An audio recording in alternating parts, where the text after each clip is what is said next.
Imagine this. After finishing all your work, you finally embark on a dream vacation. But mid-flight, panic spreads. An outbreak of a deadly virus has turned the plane into a ticking time bomb.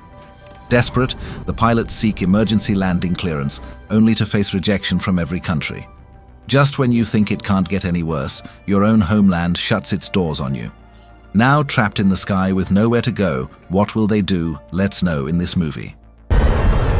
Hold on, please subscribe, please. The story begins at a Korean airport, where we see a man named Ryu wandering around. After a while, he approaches the ticket counter and asks the staff which flight has the most passengers today. The staff member refuses to share this information, stating that it goes against airport policies. So annoyed Ryu leaves. 그런 식으로 기준 마세요, 제발. 걸레 같은 게. At the same airport, a little girl named Somin is standing in line with her dad, Park. She asks for permission to use the restroom and heads toward the ladies' washroom. Since there's a long queue, she decides to use the men's washroom instead. A few moments later, Ryu also enters the same washroom. He cuts his arm and hides a capsule-like object inside the wound. While stitching himself up, he senses someone watching him. Then, he moves forward to check. But before he can find out, Park enters the washroom calling for his daughter. Then Somin steps out, revealing that she was the one who had been secretly watching Ryu. After this, we are introduced to a police officer named In-ho, who is talking to his wife on the phone. She is also at the airport, preparing to leave for Hawaii. After ending the call, In-ho reaches his office, where his colleagues show him a video of a man threatening to hijack a plane. While his colleagues dismiss it as fake, but In-ho insists on investigating. So he tracks down the man from the video and leads a team to his house, where they discover a corpse wrapped in plastic.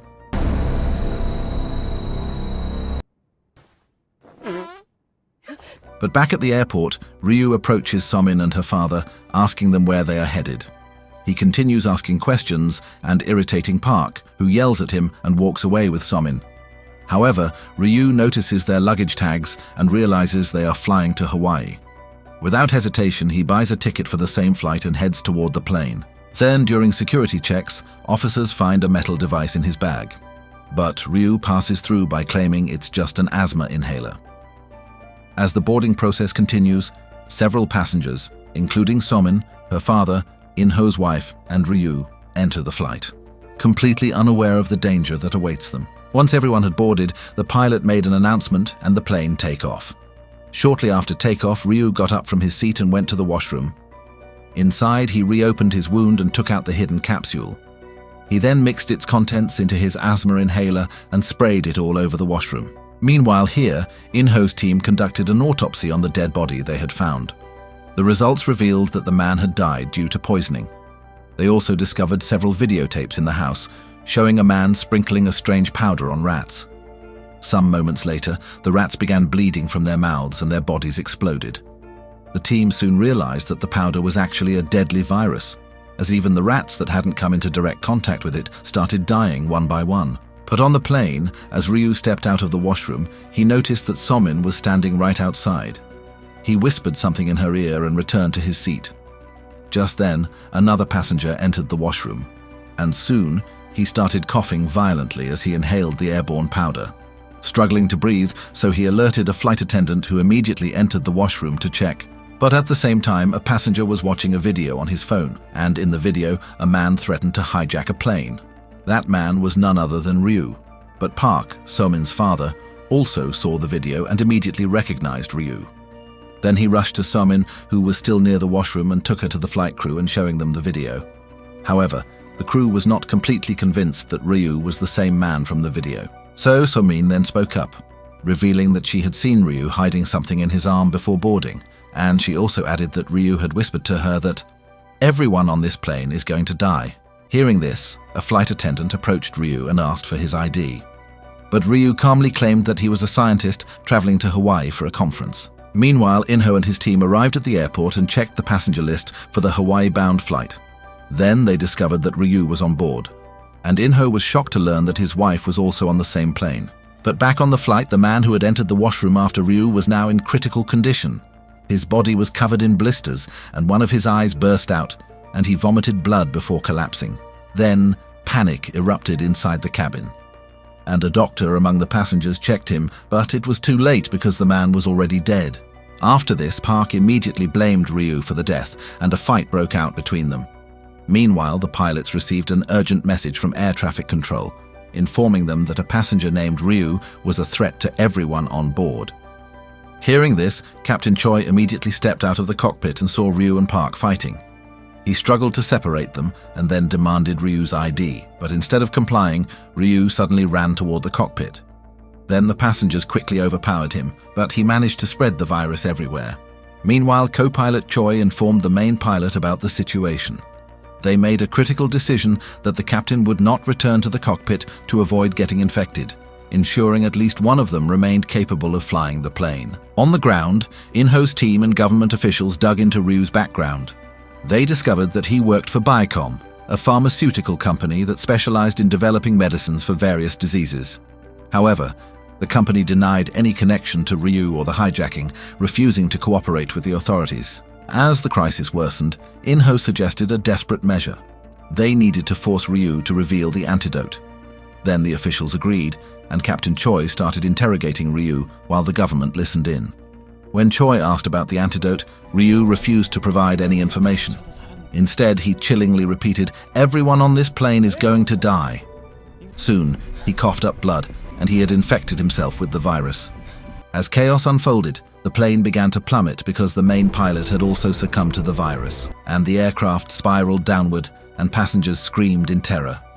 Just before it crashed, Park rushed into the cockpit. And with quick reflexes, he pulled the controls, reduced the speed and stabilized the plane. It was revealed that Park was previously a pilot, but he gave up after an accident. Then Choi took over, pushing the dead pilot aside and regaining control of the aircraft. Meanwhile, Ryu died from the virus, and one of the passengers recorded everything, sending the footage to multiple news channels. Back on the ground, In-ho grew increasingly suspicious of Biocom, and determined to find answers, so he went to confront the company's director. However, the guards stopped him at the gate, stating that he couldn't enter without a warrant. Furious, In-ho lashed out, single-handedly taking on the guards in a desperate bid to expose the truth. Meanwhile, conditions inside the plane worsened, because passengers were dying one by one, and the situation had spiraled out of control. Then the flight staff decided to separate the infected and non-infected passengers. The infected ones were sent to the back of the plane, while the uninfected were kept in the front.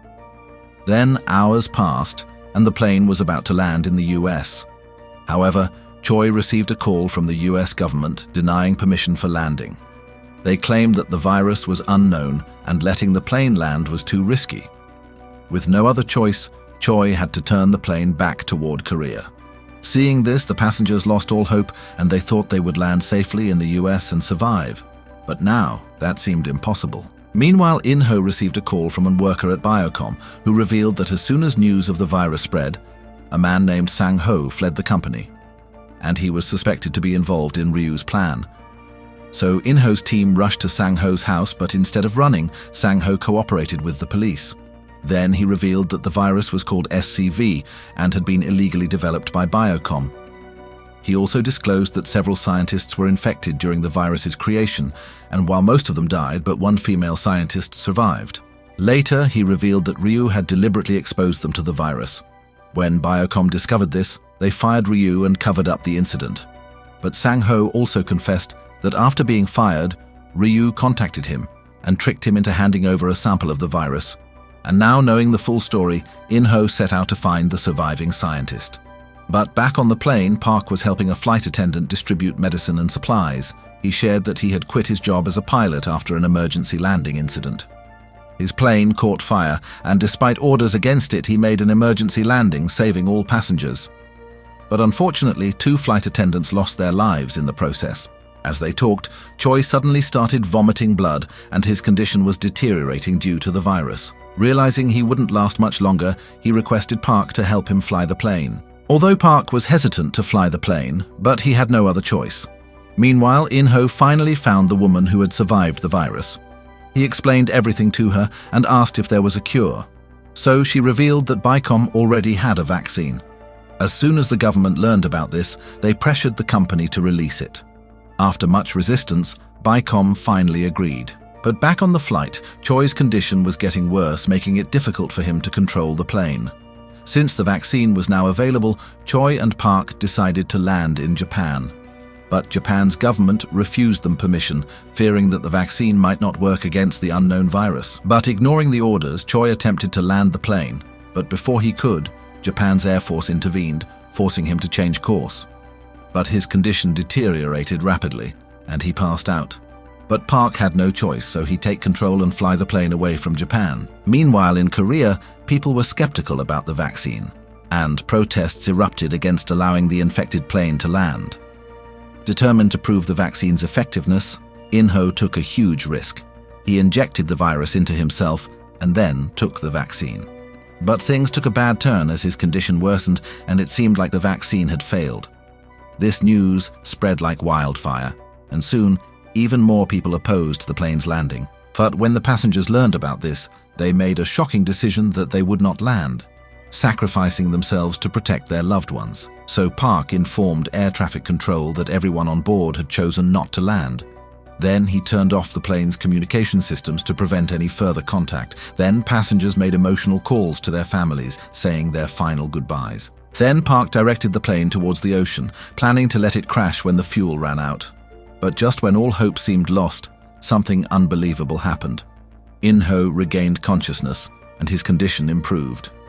This means the vaccine was working. But when air traffic control desperately tried to contact the plane, but with the radio off, there was no way to reach them. As a last effort, they asked the passengers' families to call and convince them to return. And this plan worked. Soon, the passengers received the good news and a wave of joy spread through the plane. Then Park confirmed the vaccine's success and turned the aircraft toward the airport. But just when it seemed like everything was finally under control, a new crisis struck because the plane was running out of fuel and the airport was still far away. It looked like they wouldn't make it. But in a final act of brilliance, Park used his skills and experience to safely land the plane. As soon as they landed, medical teams rushed in, ensuring everyone's safety. A few days later, Park visited the passengers, where he met Captain Choi and In-ho. Although the virus had left Choi paralyzed, but his bravery had saved everyone on board. Then In-ho smiled at Park, and with that, this incredible movie came to an end. If you liked the video, don't forget to give it a like and subscribe. See you in the next one. Until then, stay safe and keep chilling.